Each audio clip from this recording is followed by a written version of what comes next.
이방인이 함께 가고 이스라엘과 열방이 함께 예수 안에서 예수님을 왕으로 알아보게 되는 그런 일들이 함께 가야 이것이 온전하게 하나님 나라의 구속사의 이 역사가 완성되는 것이다라고 성경이 가르치고 있습니다. 그래서 이렇게 되면은 어떤 일이 일어나느냐? 4번에 다시 오시는 왕 예수님입니다. 여기 가번 질문부터 한번 읽으시고 본문 보겠습니다.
위 구절들에서 살펴보실 때에 이게 다 예수님의 거처와 또는 예수님이 오시는 것과 연관된 그런 말씀들입니다. 그래서 어디로 다시 오셔서 거하시겠다고 성경이 이야기를 하고 있는가, 이런 부분을 좀 살펴보는데요. 처음 시편 132편에서는 하나님께서 그렇게 말씀하십니다. 시온 곧 예루살렘을 택하시고 자기 거처를 삼겠다고 하시는데 왜 예루살렘입니까? 하나님께서 이는 내가 원하였기 때문이다. 이것을 그냥 내가 원한다 이렇게 말씀하세요. 그 다음에 여러분 사도행전 1장에 보시면 이렇게 지금 예수님 승천하는 장면입니다. 그 장면에서 이 승천이 어디에서 이루어집니까? 감람산이죠. 그래서 감람산에서 이 뒤쪽 이렇게 벳박에 베다니 쪽으로 약간 내려가서 이제 예수님을 떠나보내는 그런 것이 나오는데 역시 감람산입니다. 그리고 이렇게 놀래가지고 이렇게 하늘을 쳐다보니까 마치 엘리야가 불병 타고 올라간 걸 보고 놀라서 이렇게 보듯이 이렇게 하늘 올라가신 예수님을 바라보고 있으니까 천사가 와가지고 하늘 올라가신 걸 보면 그대로 돌아오게 될 것이다. 이제 그 오시는 그런 장면도 역시 포함되어 있지만은 또 역시 그 감람산에서 가셨으니까 감람산으로 돌아오시겠다는 생각도 우리가 해볼 수가 있습니다. 그 뒤에 스가랴서 14장 본문은 아까 제가 말씀드린 그런 내용인데요. 여기 그날의 4절 보시면 그의 발이 예루살렘 앞 곧 동쪽 감람산에 서실 것이요. 정확하게 위치가 이야기 됩니다. 그러면서 그렇게 되면 감람산은 뭐가 일어난다? 지진이 일어난다. 그래서 이렇게 우시야 왕 때에 지진을 피하여 도망하던 것까지 굉장히 구체적으로 기록이 되어 있죠. 근데 이 일이 우시야 왕 이후에 지금까지 있었을까요? 없었을까요? 예루살렘에. 감람산에 이 일이 일어났을까요? 안 일어났을까요? 아직 안 일어났습니다. 아직 안 일어났어요. 그래서 우리가 이 구절들을 주목을 해서 보는 겁니다. 아, 이 일이 있겠구나. 근데 또 그의 발이 서신다고 그러니까 감람산 위에. 그러면은 지진이 나고. 또 이렇게 지진이 나면은 이제 에스겔서에 보면은 이렇게 성전터에서 이렇게 물이 흘러나와가지고 그 물이 사해로 흘러가서 솟게 된다 그러잖아요. 지금 이 감람산이 이 지진이 나서 벌어지는 이 장면을 보시면은 남북으로 이렇게 갈라지기 때문에 동서로를 쭉 해서 그 동쪽 문이 이렇게 확 열려버리는, 지금 동쪽 문을 메시아가 온다고 그래가지고 무슬림들, 이슬람 교도들이 막아놨거든요. 그 문은 아예 열질 않아요. 근데 지진이 나면은 그건 뭐 상관이 없죠. 쫙 열려지고, 그 제가 성전 위에 올라가가지고 성전산 위에서 주의 깊게 봤던 것이, 여러분 혹시 보셨나 모르겠네. 성전산 위에 우물이 얼마나 많은지 모릅니다. 보셨어요 혹시? 우물이 많아요. 우물이 왜 많을까요? 그 성전산 위에 뭐 곳곳에 이렇게 우물들이 있고 물 막 틀어서 물 씻고 그래요. 왜 우물이 많을까요? 그 밑에 물이 많아요. 지하수가 엄청 많습니다. 그 아래쪽 그 히스기야 터널 실로암 그쪽에 물은 계속 콸콸콸콸 흘러갑니다. 1년 12달 하루도 빠짐없이. 여름에는 조금 줄었다가 겨울에는 굉장히 많아졌다가. 물이 굉장히 많아요. 지진이 나고 그 성전터에서 물이 흘러나와서 사해를 소성시킨다는 것은 영적인 의미도 있겠지만은 실제로 그게 가능한 정도에. 그리고 이 기드론 골짜기를 타고 사해로 가는 물길이 잡혀 있어요, 지금 벌써. 그 기드론 골짜기가. 이 골짜기를 타고 쭉 가면은 그 물이 북사해로 흘러가게 돼 있어요. 그래서 북사해는 소성케 되고 남사해는 이제 마르게 될 거라고 여기 에스겔서에 예언이 있잖아요.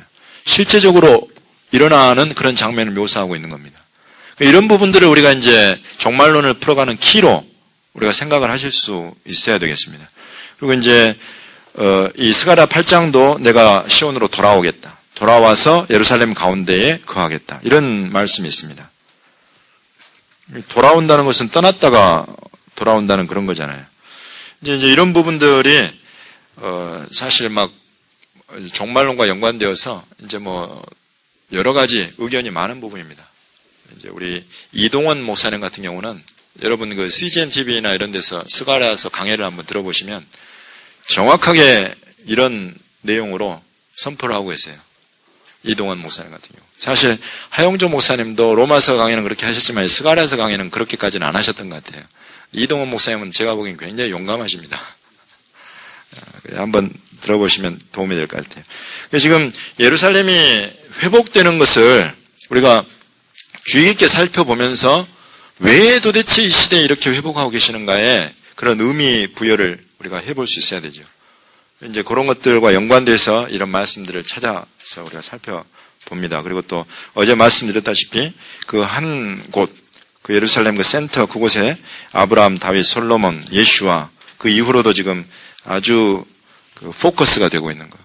이런 장면이 실은 지금 여기에는 들어가 있지 않지만 스가랴 12장, 13장, 14절에 예루살렘이 그와 같은 어떤 취해서 비틀거리게 하는 잔이 되고 또 무거운 돌이 되게 하고 이런 말씀이 들어가 있어요. 그래서 그걸 놓고 전 세계가 모여들어서 싸우는 장면이 묘사가 됩니다.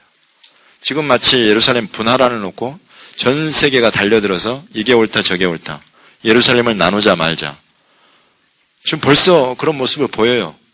지금 이곳에서 스가랴서 1장부터 3절, 4절 앞까지의 내용은 모여들어서 예루살렘을 놓고 싸우는 장면, 그리고 그런 싸움 중에 하나님께서 개입하시는 그런 장면이 지금 묘사되어 있습니다. 이 계시록 19장 장면에도 예수님 다시 오시는데 그냥 이렇게 혼자 오시는 게 아니라 하늘에 있는 군대들을 이끌고 오시는 거예요.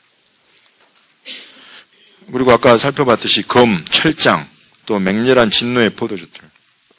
이 분노함은 예수님을 끝까지 거부하는 자들에 대한 분노도 있겠지만은 이 땅에 살면서 그분의 뜻을 거역하는 하나님이 세우신 권위체계에 대한 끝까지 거부하고 거역하는 반역하는 그런 무리들에 대한 그런 하나님의 분노까지 들어가 있습니다. 이제 이런 부분들은 여러분이 앞으로 더 연구하시면서 살펴보실 그런 부분들입니다.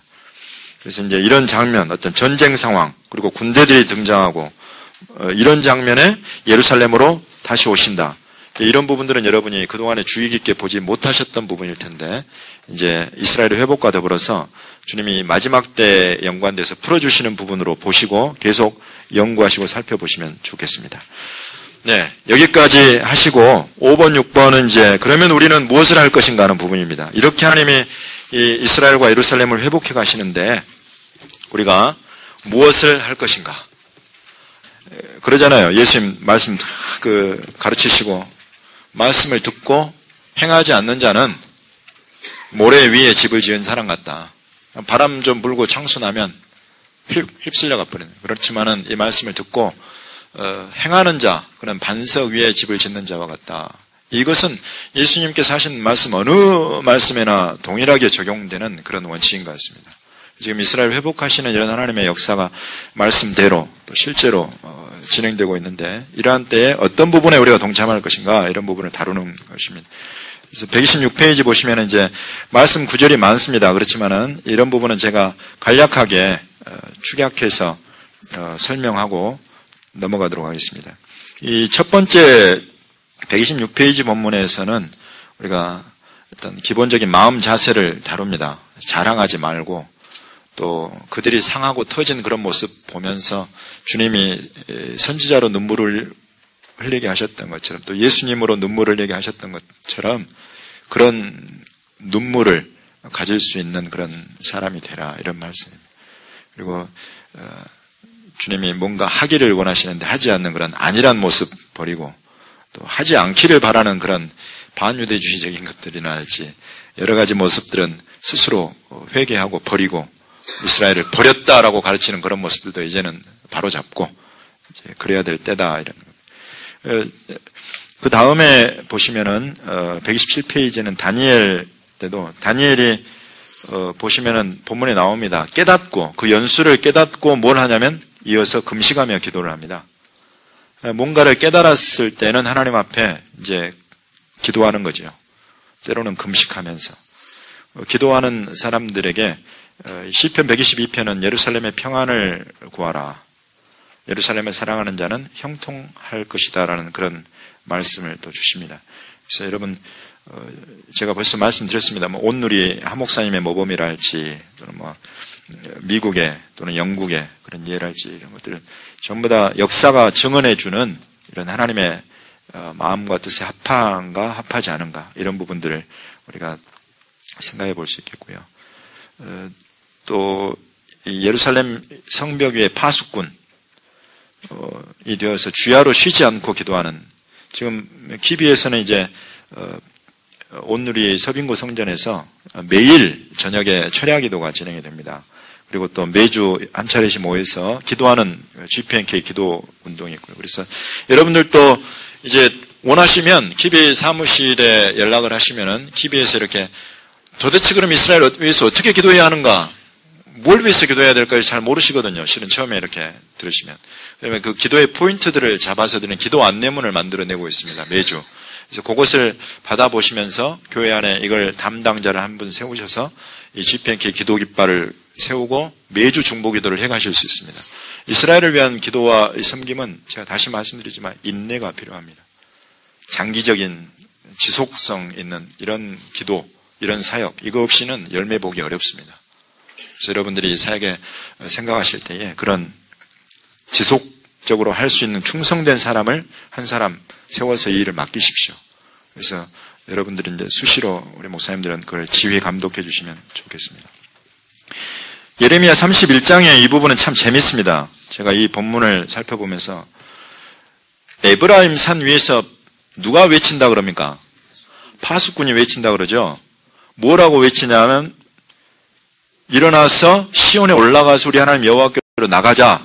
그러니까 이제 하나님께서 그런 파수꾼들에 대해서 뭐라고 말씀하시냐면 그래 너희들 잘 왔다. 나에게로 잘 나아왔다. 이스라엘을 회복하는 나에게로 잘 왔다. 이제 너희는 여러 민족 앞에 서서 야곱을 위하여 기뻐 외치라. 너희는 전파하며 찬양하며 말하라. 이렇게 하면서 사명을 주시는 것이 여호와여 주의 백성 이스라엘의 남은 자를 구원하소서라고 하라. 요 사명을 주시는 거예요. 근데 여러분 제가 재밌다고 하는 거는 여기 나오니 파수꾼 있죠. 성경에 파수꾼이라는 단어가 히브리어로 3가지 정도 나옵니다. 그 중에 하나가 지금 이곳에 있는 파수꾼인데 이 파수꾼은 히브리어로는 노찌림이에요. 노찌림. 이게 이제 노찌림 보다, 보호하다, 방어하다, 지키다, 보존하다, 준수하다 이런 뜻이 있는 단어에서 나온 말이에요. 근데 여러분 현대 히브리어에서 노찌림이 무슨 뜻인지 아세요 혹시? 예수 믿는 이방인들을, 크리스찬들을 일컫는 히브리어예요. 여러분, 이 예레미야가 이 글을 기록할 때, 노찌림이 크리스찬들을 지칭하는 단어였을까요? 전혀 상관없었습니다. 그냥 파수꾼이었어요. 근데 이 시대에 희한하게, 그 넷제르, 나자렛이라는 그 예수님의 나서 자란 도시 있잖아요. 낳은 곳은 다른 곳이지만은 자라신 곳. 그래서 나사렛 사람이다. 이런 것과 연관이 돼 있어요. 넷제르라는 것이 이사야서 11장에 이새의 뿌리에 산 싹이 나고 줄기에서 순이 난다. 이러면서 그곳이 예수님에 대한 예언의 말씀이잖아요. 그곳에 들어있는 단어가 이 넷제르라는 단어예요.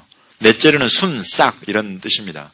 그래서 이 순, 싹으로 예표되는 예수님의 사람들, 나사렛 사람들 이렇게 해서 노찌림이 됐어요. 근데 오늘날 이 말씀을 풀어보면 그러면 너무 이 의미가 뚜렷해지는 거예요. 예수님의 이 복음의 말씀을 지키고 준수하는 너희 노찌림들아, 너희들이 이제 이스라엘 회복을 하시는 그 하나님의 역사 가운데 참여하고 너희들에게 하나님께서 이 사명을 주신다. 여러 민족, 열방, 모든 민족에게 향해서 야곱을 위해서 이제 기뻐 외치고 전파하고 찬양하면서 이렇게 말하라. 여호와여 주의 백성 이스라엘의 남은 자를 구원하소서라고 하라고 말씀하시는 겁니다. 이게 이 시대 우리 크리스천들의 사명입니다. 이 예레미야가 기록한 이 본래 의미가 지금 살아나는 겁니다. 놀랍지 않습니까? 할렐루야. 지금 주님이 혼자 일하시지 않고 교회를 부르시는 겁니다. 여러분을 부르시는 거예요, 지금. 우리 함께 일해보자. 함께 일해보자. 네. 그 다음 페이지 보시면은 이제 마음에 닿도록 위로하라는 거예요. 정말 배나 받아버렸다. 받을 벌보다 배나 받아버렸다. 그동안 2000년 동안 우리 교회가 무지하고 열방이 무지해서 악을 더해가지고 배나 받아버렸다. 그렇지만 이제는 위로할 때다. 그 밑에 로마서에 보시면은 너희가 받았지 않았느냐. 예루살렘으로부터 너희가 영적인 것, 신령한 것을 받아서 지금 누리고 있지 않느냐. 그렇다면 육적인 것, 물질로 그들을 섬기는 것은 마땅한 것이다 라고 바울이 가르칩니다. 여러분 재정 지원을 여러분이 생각하십시오. 그래서 교회 선교 예산 중에서라도 여러분들이 지속적으로 할 수 있는 걸 집행을 하시고 어디로 어떻게 보내야 될지 모르겠다. PB 송만석 장로님과 만나서 교제하십시오. PB는 20년 가까이 이 사역을 충성되게 감당해 오고 있는 단체입니다. 신실한 곳을 찾기가 어려워서 그렇지 여러분이 마음이 있으시면 이렇게 만나서 내가 이 이스라엘 사역을 위해서 후원을 하고 싶은데 어떻게 하는 게 좋겠습니까? 충분히 좋은 조언을 드릴 수 있습니다. PB의 노하우를 통해서. 그래서 어떻게 제안을 받으시고 또 구체적으로 지원도 하시고 그러시면 좋겠습니다. 6번에 보시면 이제 하나님께서 이제 아까 제가 지속적으로 말씀드린 내용입니다. 혼자 하시지 않고 하나님이 부르신다는 거예요. 22절에 보십시오. 주 여호와가 이같이 이르노라. 내가 문나라를 향하여 나의 손을 들고 민족들을 향하여 나의 깃발을 세울 것이라. 그들이 내 아들들을 품에 안고 내 딸들을 어깨에 메고 올 것이다. 문나라와 민족들 가운데서 하나님의 이런 부르심을 듣고 반응할 수 있는 사람들이 누굽니까? 믿지 않는 사람들이 하겠어요? 하나님을 믿고 예수님을 섬기는 교회가 이런 사명을 감당하는 것이죠. 그래서 유대인들을 찾아서 그들을 땅으로 돌릴 뿐만 아니라 예수님께로 돌리는 이 사명을 주님께서 열방의 교회에 맡겨주신다는 그런 내용들입니다. 여기 이사야서 60장 내용도 그런 내용입니다. 이방인과 연관돼서 이방인들의 열방이 그 이스라엘 회복을 섬기는 부분이 다 들어가 있습니다. 여기에 예레미야서 16장도 마찬가지입니다. 어부들의 사역, 제가 했던 그 사역, 그런 사역들 들어가 있고요. 그 다음에 122페이지 9페이지 끝에 보시면 이제 복음 전하는 내용이 들어가 있습니다. 구원의 복음을 선포하고 또 구원을 선포하고 하는 그런 전도자들의 역할 들어가 있고요. 그래서 복음 전도의 사명을 이제 이런 부분은 사실 훈련이 필요합니다. 이제 그냥 막 전도하기에는 유대인들은 좀 특별해요. 그래서 이 사람들에 대한 유대인에게는 유대인처럼 복음을 전해야 되는 거죠. 바울이 이야기한 대로. 그래서 이제 이런 부분은 좀 훈련이 필요하니까 관심이 있으신 분들은 이제 어떤 이런 부분의 전문가, 저를 부르시면 제가 가서라도 얼마든지 가르쳐 드리겠습니다. 그래서 유대인 복음 전도 이런 사역이 있습니다. 여러분, 저는 룻기의 내용을 이스라엘 회복 사역을 하면서 좀 이해를 하게 됐어요. 그래서 여러분, 이 룻이 어머니의 백성이 나의 백성이 되고 어머니 하나님이 나의 하나님이 되신다. 뒤에 보시면 아마 돈 핀토가 쓴 책이 있을 겁니다. 당신의 백성이 나의 백성이 되고. 이 책은 제가 보기에는 아주 강력 추천할 만한 책입니다. 이 책과 더불어서 메시아닉 교회라는 그런 책이 있고요. 하영조 목사님의 그 로마서 강해 책자, 송만석 장로님의 이 작은 이 얇은 책이 있습니다. 지금은 예루살렘 시대라는 책. 이런 책들은 여러분 기본적으로 읽어보시면 굉장히 큰 도움이 될 그런 책들입니다. 그래서 이 룻이 아주 재밌습니다. 여러분 살펴보시면 이 룻이 이방 여인이죠.